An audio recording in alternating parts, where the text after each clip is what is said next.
So, hey, thanks for all being here. This is obviously being recorded and is being shared with our friends in the States, which we're partly talking about in this presentation. This video is going to have quite a wide sort of community of viewership online. So those of you who are able to make it here in person, we really appreciate it. And those of you who are watching this online know that we're there for you too. And we're here to talk about what we all achieved together. So, hey, I'm Alex Matthews. I'm the CEO of Frostflame Games and the New Zealand director of X Equals, a web and digital production company. And Rosalind. I'm Rosalind. I also work with Alex at X Equals and Frostflame as a designer, developer, events organizer, brander. I do everything, actually. Yeah, that's true. And the project that we're here to talk about today is the Power Up Game Jam for Women between United States and New Zealand. And as humble as Rosalind is, the truth is that she is sort of like a living, breathing power up in herself, because she's a programmer, a designer, a game designer, an event organizer, and embodies all the skills that an event like Power Up includes. So she's very humble. This is her first public speaking experience, but I think it's really cool that we get to sort of share today and reflect on what we achieved. So, yeah, what is Power Up? Some of you already know, but for those of you who don't, we'll just fly through it. This was a recent game jam we had for women in New Zealand and the United States. It was for one weekend, but it ended up being about 4 days due to the time differences, time zones. And the idea was to get more women involved in the tech and games industry. Yep, so this was funded by the U.S. federal government program called POWER, providing opportunities for women, for women's economic rise. And it was for established professionals as well as new entrants into the industry. That made it quite unique in that we wanted to make an event that would be super fun for really well-established game designers, but also a really safe and low-stress entry point for people into the industry who hadn't made a game yet before. So just jumping on to the next slide. So yeah, as mentioned, it was funded by the US Embassy. It was also in partnership with the NZGDA. If we can just keep these bullet points coming down. So yeah, we had 8 major partners for the event. We ended up partnering with the Global Game Jam, the world's largest game jam community. The NZGDA has always been one of the big heroes of this project. We also worked with lots of tertiary education providers, Victoria University, the Media Design School, the UB School of College and Design, all of which encouraged their sort of communities to participate in this project. Yeah, so we practiced an idea of radical inclusion, which meant that even though the benefactors of the project are women, or people who identify as women, we wanted anyone, regardless of their gender identity, to have a place in our community and to be able to contribute in some way. So that concept of radical inclusion was one of our design principles. So it's based on the Koia Game Jam format, which we innovated back in 2022, also in partnership with the NZGDA and the US Embassy. And we wanted to create a new kind of game jam that had sort of accessibility at its core, and regardless of which community we were focusing on at a given time, provided a framework to make it easy for new people to discover game design and get involved in the sector.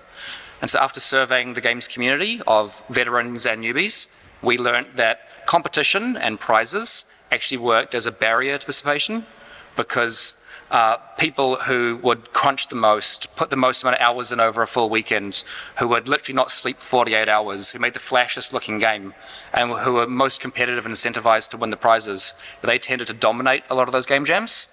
And people who maybe lacked that level of commitment or confidence felt like it was a barrier to them having fun and to getting involved.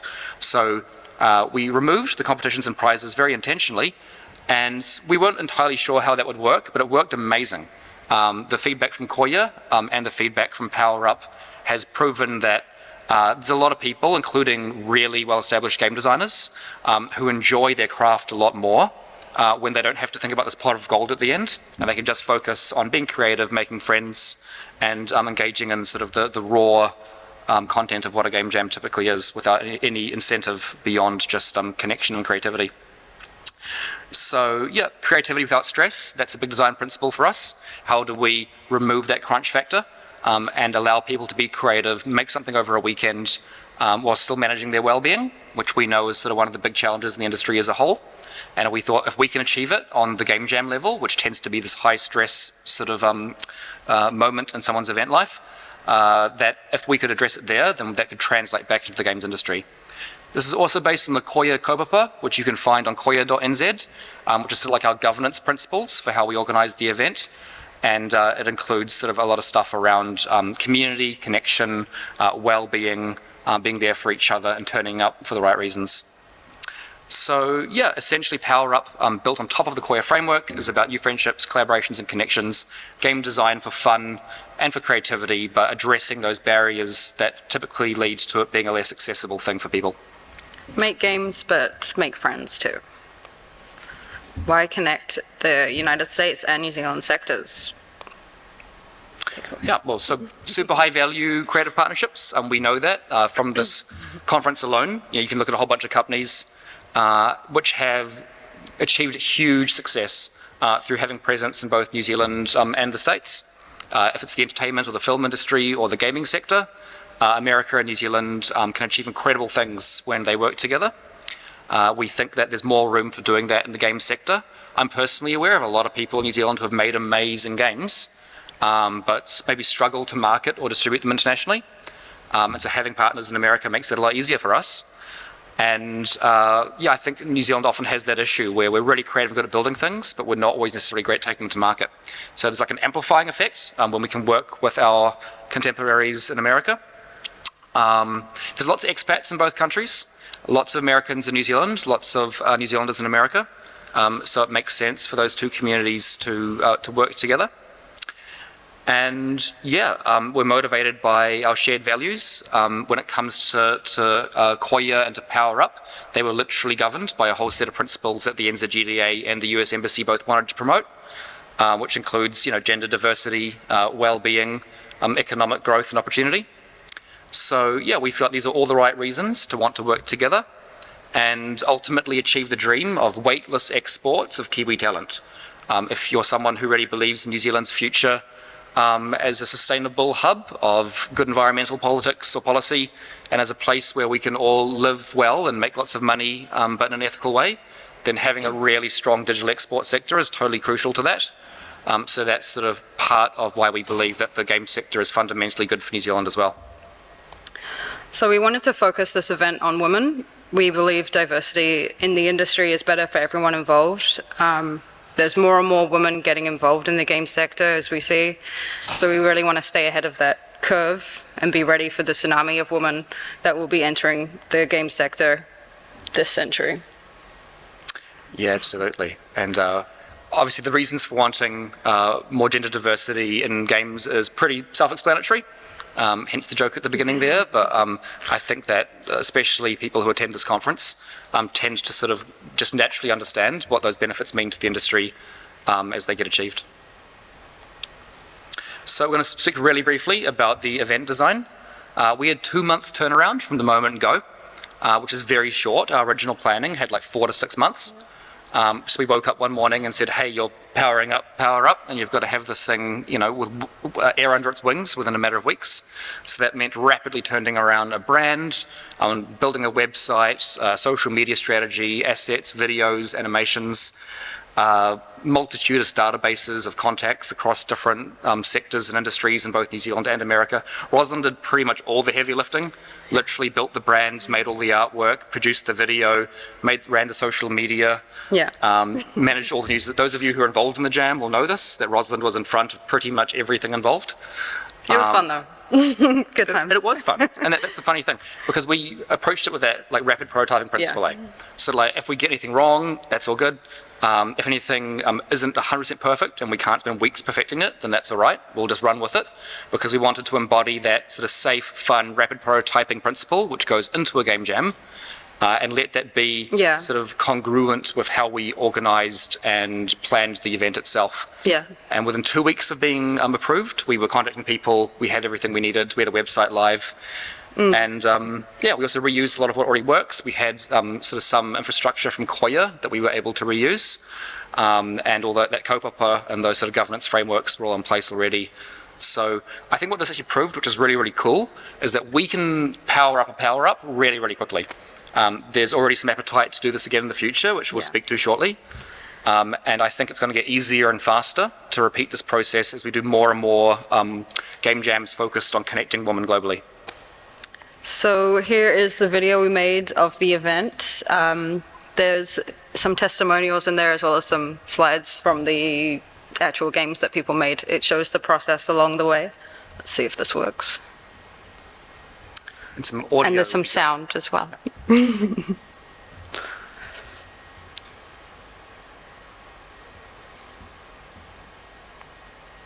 Sorry.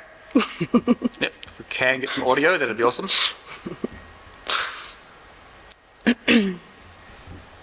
Rosalind's partner was hard at work producing the audio tracks for this, so we want to make sure all that work is on it.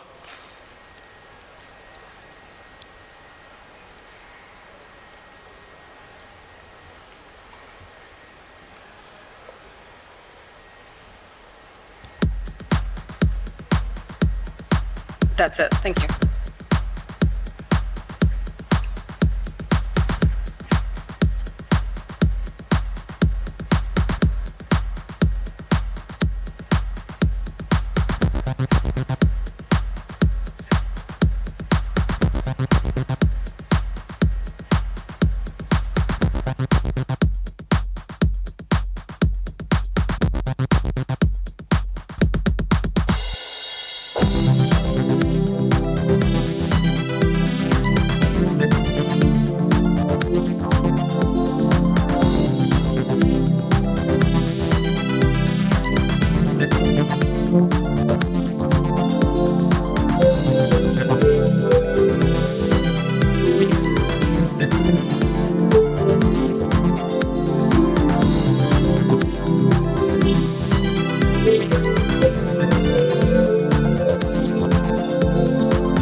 Kia ora, I'm Nina. I'm from New Zealand. This is my cat Hermione.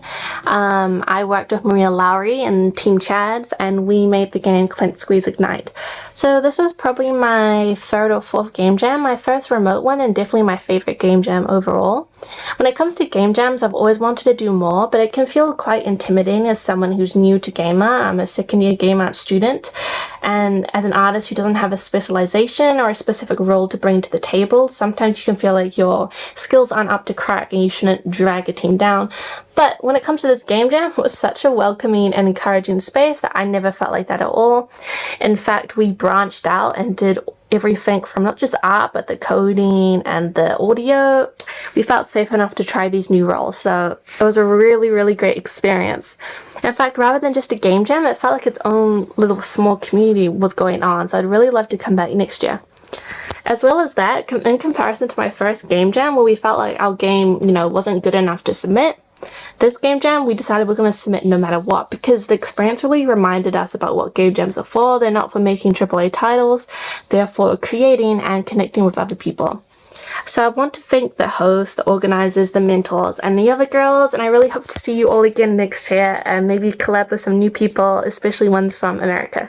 So thank you so much.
I learned about Power Up through the Koia Jam Discord, which I participated in that jam a couple years prior.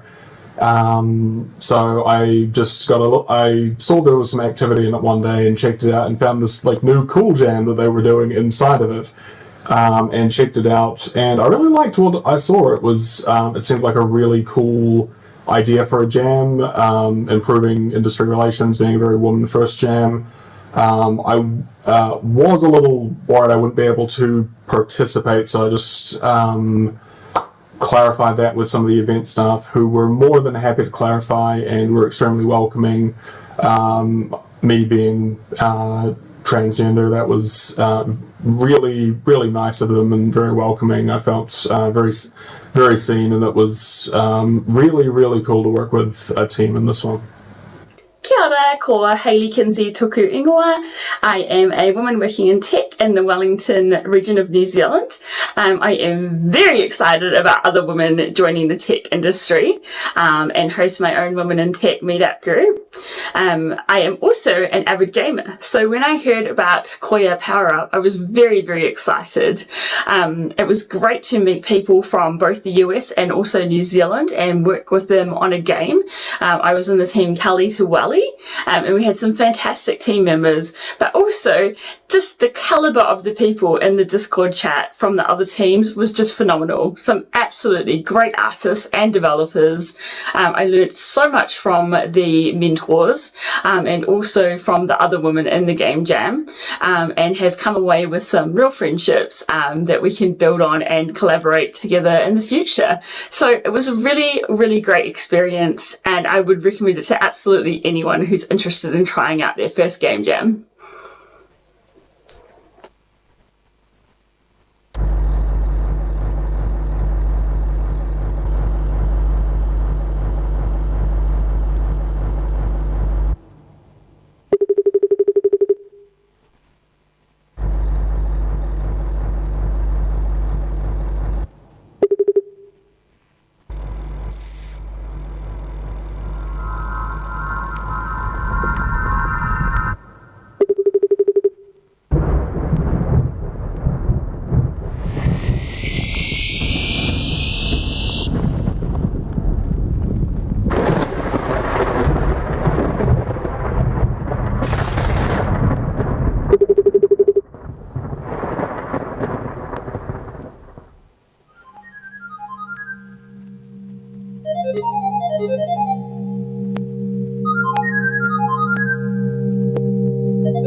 Hi, I'm Ava. I was the youngest member on the team at 16 years old.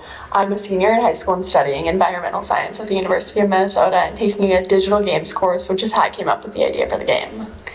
And I'm Anne Maria, and I am the oldest member of the team. So I'm 66 years old, which makes me 50 years older than Ava, and I am president of 7th Generation Games.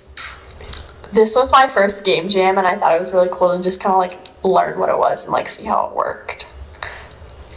And this is my first game jam, and I have made, I think, 31 games, but this was the first one where I tried to knock together kind of a draft of a game in a few days, and yeah, it was kind of fun to see how it worked. I got to help come up with the design, test the game, and even helped with a little bit of the artwork. And I mostly did coding, and I did a few of the art, the images, backgrounds using Adobe Firefly AI, but mostly I just sat here and coded away. Anything else? That's it. That's it. So we're the Cali part of Cali to Welly. Ta-da! We should do a little dance. Okay, that's it. Cool, well, let's hear it up for the jam. Oh yeah. Like we've been involved in quite a few jams in the past, Yeah. and what was mind-blowing about this is that, first of all, pretty much everyone who participated achieved a game, and the games were really, really high quality. Everyone ended up with a finished working game at the end, and I actually feel as though it was more successful in its outputs than a typical jam is. And that's really interesting, given that it also acts as a place for people who haven't done game jams before to do their first one and to make their first game. So I think on the high level, we think that we did something right. But let's look at sort of some of the stats that we achieved. So look, we had 65 game jammers signed up in total, which may not sound like a lot, but for a game jam, that's plenty. And to achieve those 65 registrations, we had to be in front of probably tens or hundreds of thousands of eyeballs in New Zealand and America. Via communities like Global Game Jam and other networks, we tapped into newsletters and outreach potential in the hundreds of thousands of people. And we worked aggressively across a whole bunch of different New Zealand and American networks to try and put the word out there.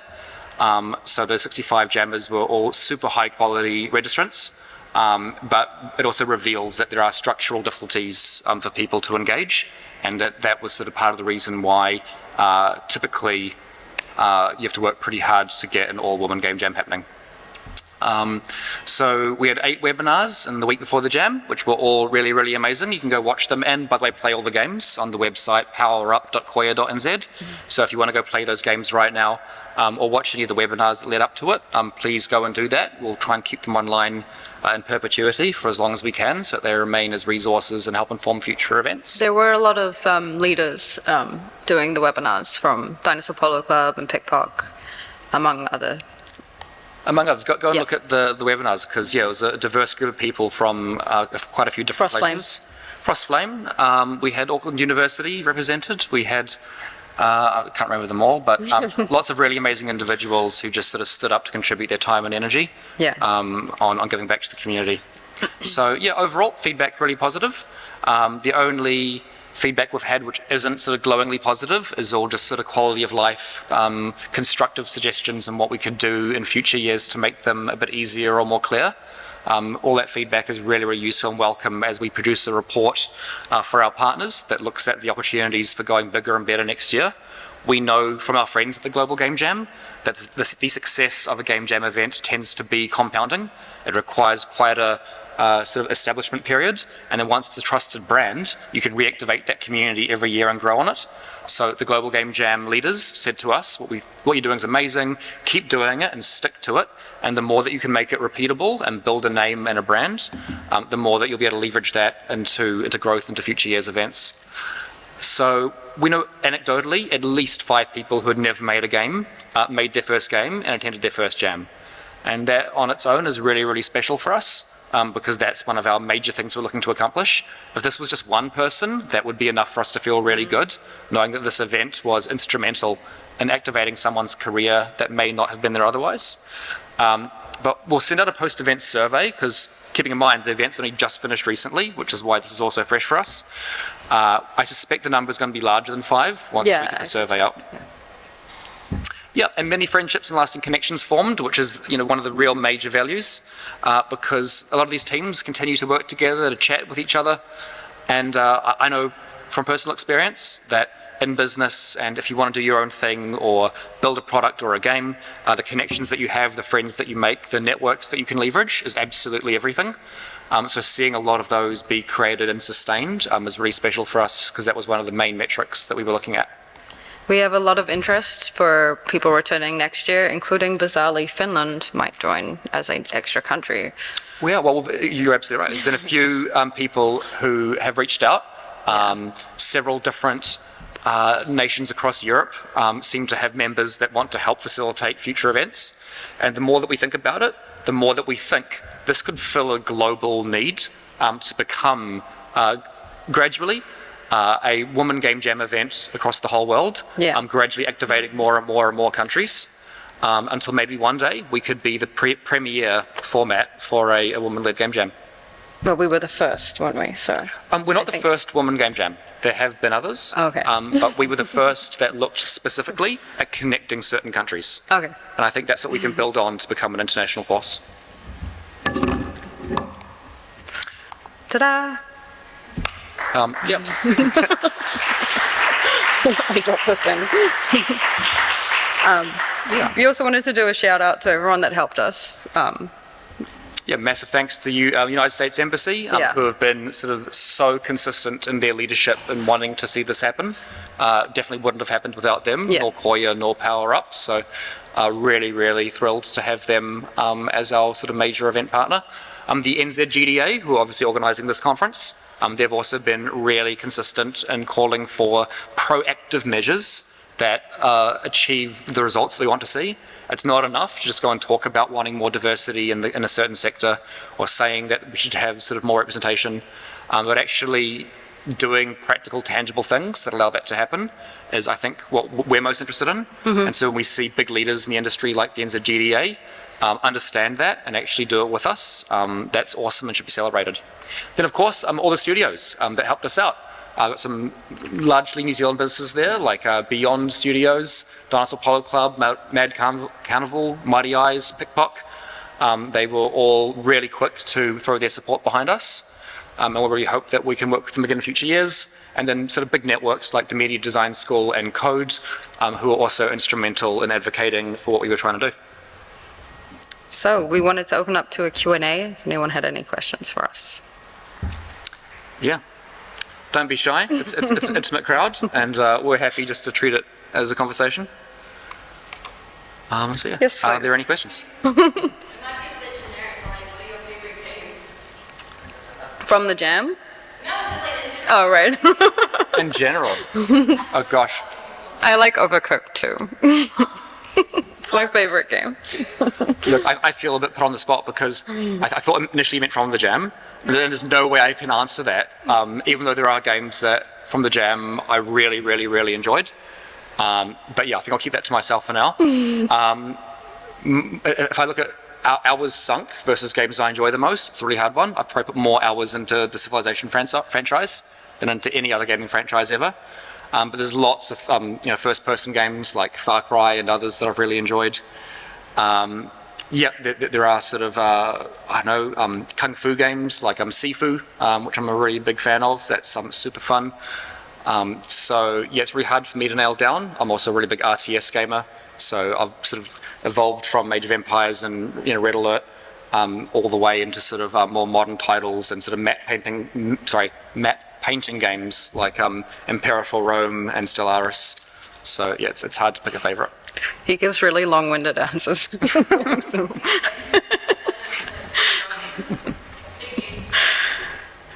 Nice. Yes, Sammy? Really cool to see all the results from the jam. The other thing I wanted to ask was how difficult or easy, I suppose, did you find it for people like online and across different time zones to actually join up and make teams online? Because in my experience, most jams I've done have been in person, and that's obviously completely different. So how did that go? The way I imagine it is that you get extra time because you can assign tasks, and then when you wake up, they're done. So you can get going in the morning. So you kind of have double the amount of time. But I wasn't participating. I was just a mentor. So to be honest, that's a good question for you. It probably is the question best asked to the jammers. So I think we should capture that as a survey question so that we can report on that directly. What I will say is that it was a no intention in the upfront design of the event that the virtual nature of it and the different time zones would present a really unique challenge, but that also it could be looked at as a unique opportunity. There are some American firms that actually have offices in New Zealand to use us as sort of like a back office during the hours that they're not awake. And so there's a way of working to that as an opportunity rather than a problem. And as Ros says, you know, you go to bed, you wake up, and someone else has done work. But the only way for that to work is if you embrace online collaboration and online collaboration tools, which was part of the webinar sort of journey that we had, was looking at what tools typically inform that process. And you know, the global digital services and products industry increasingly is entirely all about that.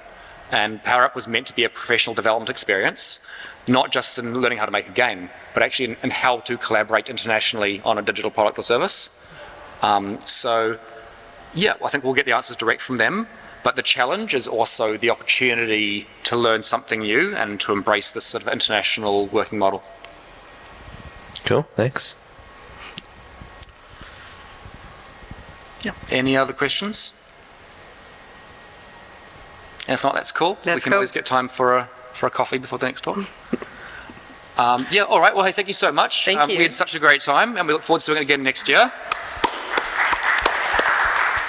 And anyone who's watching this online, if you also want to get involved, check out powerup.koia.nz. If you're watching from another country and you want your country to join the PowerUp family, get in touch with us, because we're keen to grow it and to make this an annual celebration of women in gaming. So anyway, thanks.